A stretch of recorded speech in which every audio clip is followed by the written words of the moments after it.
The Romney campaign unleashed its first official ad of the general election Friday morning, in which the presumed Republican nominee promises to make changes to Obama's policies during his first day in office.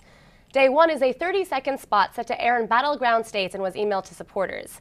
It's positive, as Romney promised it would be, but it still takes subtle digs at the president. Take a listen. What would a Romney presidency be like? Day one. President Romney immediately approves the Keystone pipeline, creating thousands of jobs that Obama blocked. President Romney introduces tax cuts and reforms that reward job creators, not punish them. President Romney issues order to begin replacing Obamacare with common-sense healthcare reform. That's what a Romney presidency will be like.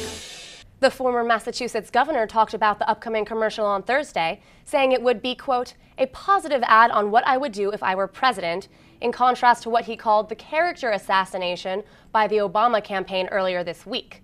Romney was referring to a commercial and website launched by the Obama campaign on Monday, which accuses Romney of being a greedy, cold-hearted CEO of Bain Capital who destroyed hundreds of jobs and cheated workers out of benefits just to make a profit.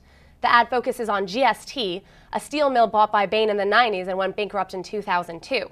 One former steel worker who was laid off describes Romney as a vampire. They made as much money off it as they could, and they closed it down. They filed for bankruptcy without any concern for the families or the communities. It was like a vampire. He came in and sucked the life out of us. Obama deputy campaign manager Stephanie Cutter clarified in a conference call Monday that they weren't attacking private equity as an industry, but were accusing Romney of learning values that would, quote, be a disaster to the middle class. The most controversial ad of the week, however, may be one that never aired at all. A New York Times story that blew up in the news cycle Thursday reported that a group of wealthy Republicans were proposing to pour millions of dollars through a super PAC and into an ad campaign that brought up old ghosts from 2008.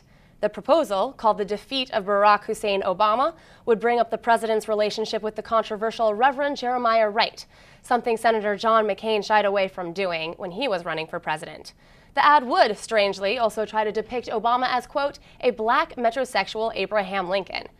Joe Ricketts, the man who would have financed the ad, denied having any part in it after the story came out.